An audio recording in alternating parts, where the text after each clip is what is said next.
Make $1 million cash before you flatline. Make a master plan, watch it backfire.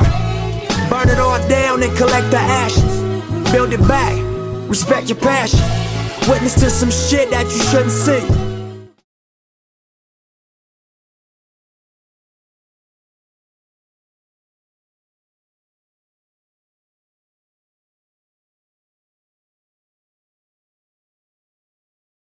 With another podcast of Official Site Fashion, and on home with it again. It's your boy Hassan. Welcome back. What's up, guys? And it's your boy Zion tapping in with yet another episode of Official Site Fashion. Fashion, financial literacy, and mindset through the lenses of young creators and entrepreneurs. And yet again, we bring to you another different young creative entrepreneur. And today we got Mr. Ja'Ron Kilpatrick from Florida in the house, bro. How you doing today? Yeah, I'm doing good. Everything's straight, just cool. Most definitely, man. I want to thank you for coming on our platform. But I met Ja'Ron actually in my finance class before I even knew who he was for real, or what he got on. But I was like, man, this dude answering all the questions in here. You know what's going on. He seemed like he got a real entrepreneurial mind. And then I just found out what he was doing. He's also the owner of a clothing brand, Majestic. And he a football player on campus. So he got a lot of things going on, student athlete times entrepreneur. So I wanted to talk about that today, bro.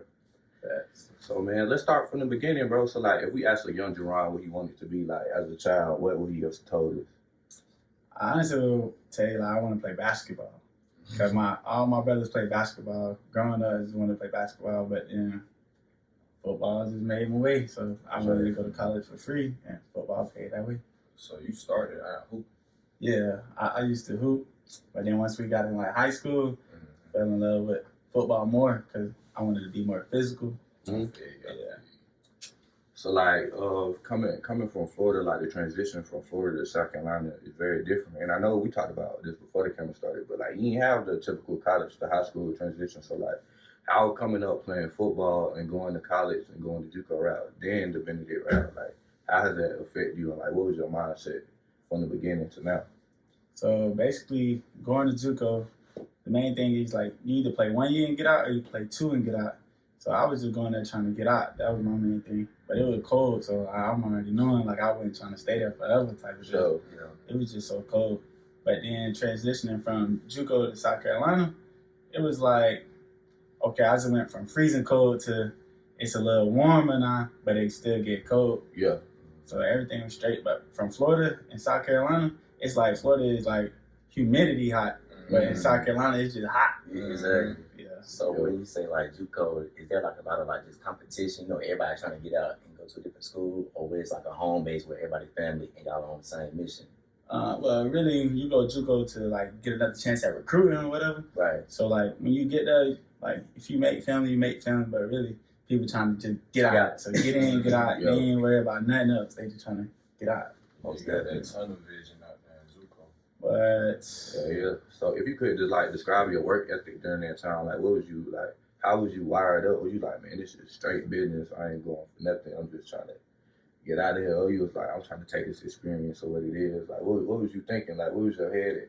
in JUCO, I was just trying to get out, man. I'm talking about focus on grade, focus on football, nothing else. I wasn't trying to do nothing else. I wasn't trying to communicate with folks. I wasn't trying to get to know folks. I'm trying to get out because I knew I wasn't trying to be in Iowa all my life. Was that shit Last Chance U? Yeah, pretty much. That's how it is. That's how it is, for real.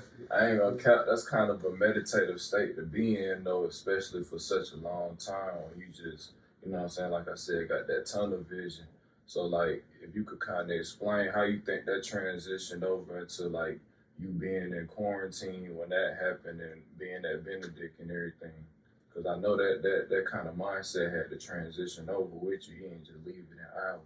Yeah, and I'm saying you just gotta be locked in and focused because your man go getting out. So transitioning from there to Benedict is the same thing. Mm-hmm.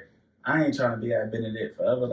I got stuff to do in the future that I plan on doing. So it's just the same thing. Focus on grade, focus on football, try to move on for your future. That's pretty much how it is.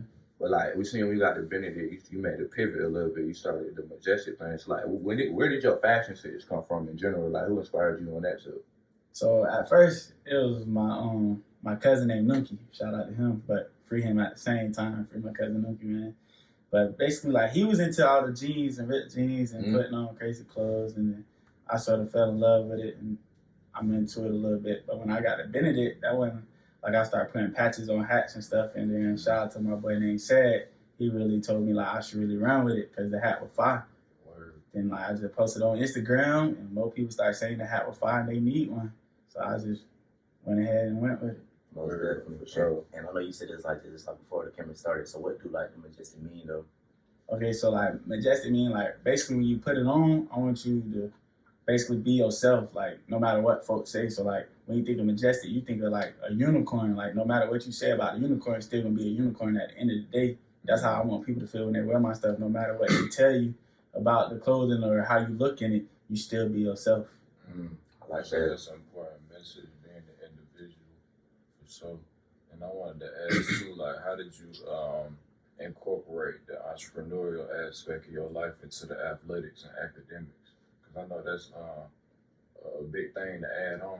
You know what I'm saying? With two other big things already a part of your life.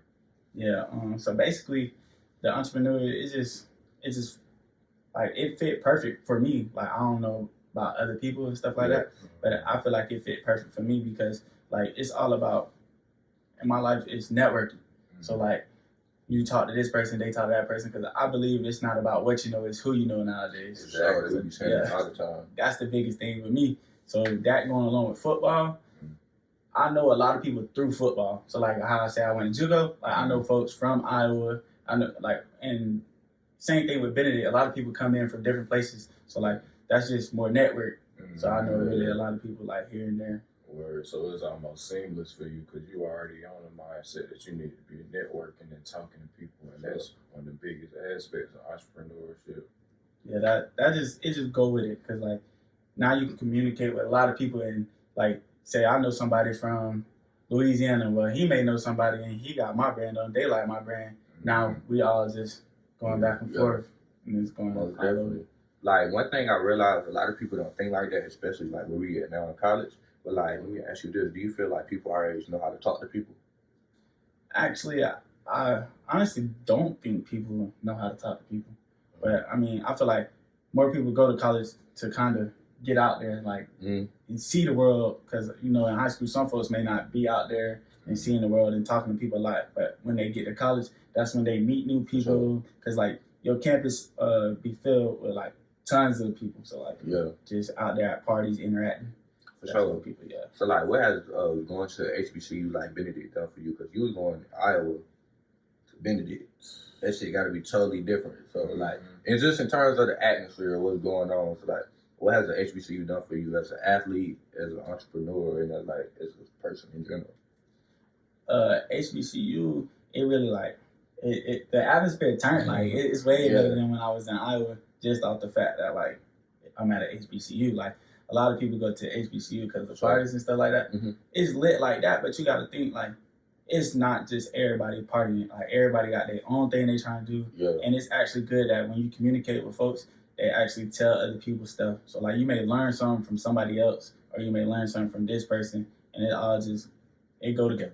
Yeah, that's the networking too. I love about HBCU the most. Like we know how to balance having fun and being on our shit so well. Everybody own a business. Everybody, for the most part, got good grades, willing to help you with your work, all that good stuff.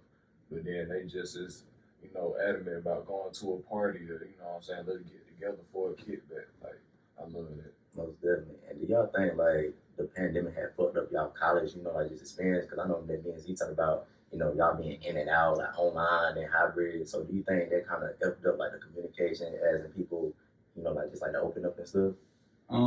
I think it may have messed it up a little bit, like depending on who you are, because some people like they'll know the person through Zoom but never seen the person face to face. Exactly. So when now you meet the person face to face, it's kind of like, oh, I didn't know you was like this. Over quarantine and with COVID and everything, I think it really did change. Yeah. What did like we was talking about earlier, like people went into quarantine and came out a different person. Like, what did quarantine do for you? Like, did you have a little bit of change in the paradigm? Did you like come out with a different mission, or everything was the same afterwards? I mean, quarantine, it really helped me focus on my grades because we really went doing football and stuff like that. So it made me lock in on my grades even more, even though I already be focused on grades. And then it really just helped me be able to settle down and figure out a plan for my brand and help me like get more stuff rolling. So like, what is the plan for Majestic Brand going forward? Like, what you want to do? Where you want to stay in the hat lane, or you want to branch out and do more stuff? So right now I'm in the hat lane, but I'm gonna branch out and do more stuff. Like I'm gonna have like shirts, hoodies, sweatshirts, like just like the basic apparel and stuff like that. So I'm gonna just branch out and stuff. Most definitely. And so you as an entrepreneur and a football player, so what type of influence do you want to have like this on like the youth and all like this generation? So the influence, I just want people to be able to see me and be like, okay, that's that type of guy. Like he's the guy that I want to be like. Because like most people don't know, but like you see me with all these tattoos and stuff, but I got 4.0. Tell them. So a lot of people don't know that. Like Yeah. I take education serious and always have. Being an So, example. yeah, being an example, I want folks to see that and be like, okay, I could be able to do the same thing he can do. If he can do it, I can do it type of And thing. have dreads and tattoos. Yup, dreads and Exactly. tattoos everywhere on the neck, back, Yeah. arms, legs, like, But then when you speak to me, you see how articulate I am. yeah. And you see goddamn how wide my vocabulary is, all the different things I know I could speak on. And you Talk be to like, me. oh shit, I can do the same thing. I can look however I want to look. Yeah. And still be presentable as a human being. But the crazy thing is, though, we always think being an influencer, like we got to have like 10,000 followers or so. When I was reading this book, like if your life resonate with somebody in any form of way, you are like an influencer. You know what I mean? So like you can be a model to the masses, but like in order to get to the higher levels, of like influence, you have to work with people individually. You know, you understand me? Most definitely. Hell yeah. Yeah, that's a huge blessing right there. Do you feel like your influence on campus? Cause like I know within what I do, people be like, "Oh, you that person with that podcast?" But like I found out about you by seeing people wear that hat, and I'm like, "Oh, there." I put two and two together. That's dude with the hat. So like I know you do have influence on campus. Like how did that make you feel seeing people rock your shit and like people knowing about what you got going on? I mean, it's a good feeling like when you see people wearing stuff you make, because at the end of the day, it's a lot of folks who got different opinions. So seeing somebody wear something I made, it made me feel good as a person, made me feel good inside. Not only like, oh, that person wearing that because I wear it, but because they like it. So I made something somebody like that. That make you feel some type of way. That's what's up. So let me ask you, like, you take your education seriously. You big on athletics, staying healthy, staying active, and now you done incorporated this entrepreneurship into your life. Like, what do you think has kept your head on straight and kept you focused more on the positive and productive things? Because I know coming from Florida, like, it's a lot of shit you could get into, you know what I'm saying? So, like, what kept your head on straight, you would say? I say the thing that kept my head on straight is my pops and my mama mainly. I say my mom because my mama, she didn't play that. Like, she already knew what the deal was. Like, I had to get grades. I had to go to college. That was the thing. But just my pops on the other end, being through a lot of stuff, like, I was exposed to that lifestyle at a young age. So it's like, I know I ain't want to go that route. He trying to do certain things so I don't have to go that route. So football, he made sure I was playing football. Same thing with my mama. Like, they give me anything I pretty much need. So as long as I'm doing the right thing, I can get a lot of stuff I want. But at the end of the day, that just made me lock in because they did it for me. Now I need to do it for my younger brothers, my little sister, my little cousins. So I need to set a path for them because they all look at me. Yeah, that's the same mindset I got. My mama the same way. She don't play none of that. I ain't really had my dad around, nothing like that. But I'm just saying that the similarities in our stories is like, you just gotta have somebody really who point you in the right direction. You know what I'm saying? Because like, same thing with me. I seen a lot of stuff I wasn't supposed to see when I was younger. But like, if you had somebody behind you telling you like, yeah, that look fun and all, that look cool, but it'll end you up in these places. Exactly. Like, you know what I'm saying? You're gonna think twice about it. And a lot of people who end up in that stuff, they don't think twice about it because they don't got nobody in their ear saying like, yeah, that look cool and all, but you know what I'm saying, you're gonna be fucked up in 10 years. Yeah, most definitely. I'm already knowing. I done seen it, heard about it, witnessed it, all that. So ain't trying to go that route. Right, ain't trying to go down that road. Yeah, bro. So like within everything you doing, the football and the brand. So like after graduation, like where you want to be with it? You want to still be doing both, or you like I want to take football serious, or I want to be a full-fledged entrepreneur? Like where your head at, or you just gonna cross that bridge when you get there? I think I want to do both, to be honest, because playing football, that's fun. Like, I love that. I love playing football. But then at the same time, it's like everybody would know me from playing football. So, like, the hat, like, basically having my own brand wouldn't be. It makes sense. Yeah, it wouldn't be hard. Like everybody already know me, so they'll know my brand, and more people will mess with it, stuff like that. So it's really just like a little side hustle. It ain't really nothing too big. Yeah, but that shit can get big. Yeah, facts. It can get big, and like with me playing football, the more people I know from football would help with my brand. So that's what would take it to another level. And then like my folks from back home, like I know people from back home who like big, like they big for real. Like I got a dog, like day one, like if I call him on FaceTime, he'll answer. He in the league. So like if I just get him some of my stuff and then he give it to some of his people on his team, they blow up.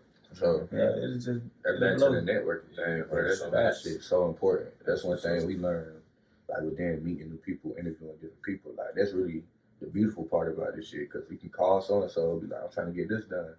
Oh, I know dude who do this. And like that's the beautiful part, having that ecosystem. Because when you don't, you just be like, man, I wish I knew how to do that shit. Yeah. Exactly. When you know somebody who know how to do it, or you know somebody who can point you in that direction, and make it a little better for you and make you feel a little bit better. Just because you know, like, all right, it's not as unattainable as I thought. And then I wanted to ask you too, like, well, not ask you, but kind of just give your flowers on. I fuck what you doing as an individual, because you really just feed your hunger to create. Like I remember you said earlier, like you just want to be creative, you just want to make stuff. And so you ain't looking at it as like, oh, I'm trying to get $2 million off of this, or I'm not trying to beat Beyonce and nothing like that. I just want to feed my hunger and my desire to make stuff, and you know what I'm saying, that make me feel good. And I'm on that same wave, so I fuck with that for real. Yeah, definitely. That's why we like to have young people on here giving their flowers. Now, we fuck with what you doing, keep doing it. Yeah, we gonna fuck with you 10 years down the road when we both big. We been did this shit. Link back up, yeah, for sure. Link back up after we both done made it big. It'll be lit. It makes something happen for sure. Yeah, and then I also want to rewind a bit. I know we talked about this earlier, like back to like the having dreads and tattoos thing. I want children to know, like, you don't even gotta be quote unquote professional or fit somebody's mold to do what you want to do. Like, I'm also big on this entrepreneurial shit. Like, I don't want to go have to trim myself down or conform myself just to meet somebody's standard to get a job, right? To make a living wage. Where like every day people showing you can do it however you really want to do it. And now go ahead. But man, you can create your own like just professionalism though, man. Have your own C court. Everybody showing up with dreads and tattoos, man. This is my professionalism. Like this is my coaching. You understand? It's all about defining yourself. Defining yourself. You gotta add definition to your own life, because if you don't, somebody else gonna do it for you. And that's what happened a lot of the times. Like they making all these little rules and shit now where you can't discriminate and woo. But people still gonna have that discrimination in their head. Like just because the rules change don't mean somebody's mindset gonna change with it. So goddamn, you might be allowed, you know, in the job place or some type of corporation with your dreads and tattoo, but that don't mean the supervisor or the manager gonna treat you any differently. You know what I'm saying? Because they still gonna think like, oh, he's just a nigga. He gonna fuck everything up. I need a helicopter over his ass or something. You know what I'm saying? Like, so like. All that shit for the birds, goddamn. Start your own business, get some passive income, buy some land, like buy some Majestic. Oh God, buy some Majestic. Listen to some official side fashion. Oh God, all that, bro. Yeah, man. You can't depend on these folks no more, bro. That's the bottom line. Oh yeah, and one thing I was talking about last night at work, like all these rules are man-made laws, and like it's meant for you to question, because somebody just like you made them. You know you make mistakes. So who are you to live by some shit that's like, it's not even concrete? And that's what they were saying, just make your own professionalism. Like somebody made theirs and they got big enough to the point where they could govern how other people, you know what I'm saying, present themselves. But like, that don't mean you gotta follow it. And that don't mean it has to be as big as the American governments or the American society or the Western society or whatever. Just make your own rules for your own life that makes sense for you. Yeah. I just want to say, man, you can turn your situation into blissfulness. You know what I mean? Like, just seeing your story, man. Like, you know, like you seen your dad on what like he did. You know what, man? I ain't even gonna follow that. You know, I'm turning my situation into blessings. You know what I mean? So, like, I wanted to ask you, like, so how did it feel to get your first transaction? Like, somebody paid, you know, like just paid, like just for your hat. Like, so how did it feel? Like, damn, like somebody paid me for my creativity. Like, I did that shit. Nobody did it but me. Yeah. it's actually a great feeling. It's dope. It make you want to do it again. So Yeah. then that's when you keep going with it, because it's like, damn, somebody just really bought something I made. So that it make you look at it like, damn, that's art. That is art, though. That's real. Man, it's an NFT. Yeah. That's definitely. Get So real. that is art, man. So Ja'Ron, we got this little segment we doing on the Official Side Fashion. It's a OPS segment. So first, we want to ask you, like, what's something that's official that you feel like don't get enough recognition, or that's like underrated, more people should know about? It could be anything, a principle, a person, a time, a place. I think it really would be, it's not about what you know, it's about who you know. 'Cause So that means a lot. About who you know can get you in a lot of doors. Yeah, that means a whole lot. yeah, and I feel like people got to just meet the right people to know how powerful that shit is. 'Cause like you said, if you come from a certain environment, you've just been around the same motherfuckers your whole life, you're gonna be like, shit, all I know, I ain't never met nobody who on the other side. Or So like- what's the point of talking to the dude right next to me? Or like it's just be on a smaller level, cause like you'll be in the hood and you'll know everybody. You know somebody who can fix your bike, fix your car, got the new shoes every weekend and shit like that. But you're not thinking like, oh, I could transition this to a whole nother level. Or now I got somebody who know how to teach me how to buy a house. I know somebody who can teach me how to buy a car. I know somebody who can teach me how to own my own bike company. You know what I'm saying? It's just taking it to different levels. You know what I'm saying? Cause we all know somebody, like we social beings, you know what I'm saying? But it's like you said, it's about who you know. Most definitely, man. Like I want to say like just awareness, because I never forget. Zion sent me that podcast, then I got into an internship, then I met Andre Hatchett, man. I met the members of Black Wealth like the Renaissance podcast, and I talked to Jalen and them. Like, if you never would have sent me that podcast, but I never would have met them. It's just like awareness, like, you know, okay, because I know Rose, because he like writing, go ahead and send him that, then boom, like a door, and then like another door. That's a fact. That's how that shit's supposed to work, bro. And then on to the next segment, psychological defeat. So, like, if you could give mindset advice to anybody, what would you say? I tell them basically, when you set a goal, go achieve it. That's the main thing. If you focus on something, do it. Can't let nobody tell you like you can't never do this, you can't never do that, because it's a lot of stuff that's impossible that can be possible. Yeah, you just gotta try. That's what I tell everybody. Like, you'll be surprised when you end up like you made a hat with the intention of probably wearing it yourself, and your bro told you it was hard. That's And shit, we right here today. exactly. And that's the whole thing with transformation. Like people will say like, oh, there's no such thing as impossible, there's no such thing as can't. And it's like it is, but the whole thing is you gotta want to get out of there. That's a mindset. Yeah. And like, so I think that's the whole thing with what we doing is like we wasn't able to do something at a certain point, then we learn how to do it. Exactly. That's what you gotta do. So that's the psychological. And on to the last letter, the F, the fashion.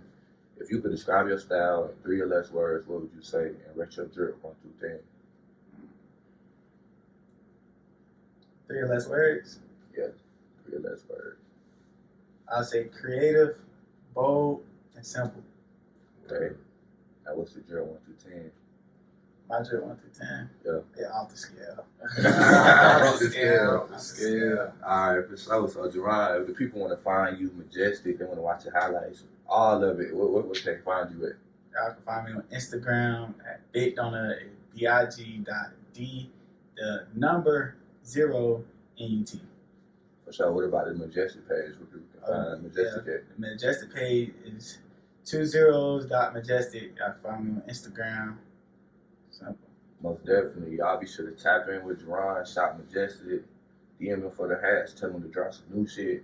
Stay on his ass about it, because I want to see some more Majestic. Yes, please. So, y'all got anything y'all want to leave the people with? Is there in her side? Man, y'all stay tuned for what's coming soon, for the merchandise. You already know it's dropping soon. You did. Oh, yeah, we got something top secret on the way, man. Y'all just always something new on the way.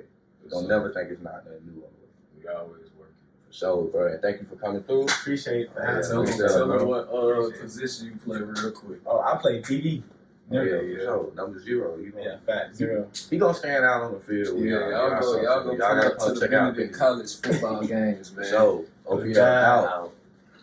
Yeah, that shit was hard, bro. Respect your passion. Witness to some shit that you shouldn't see. Whisper to yourself what you wouldn't be. Victim to the block where your mama moved. Now your mind state is I'ma do what I gotta do.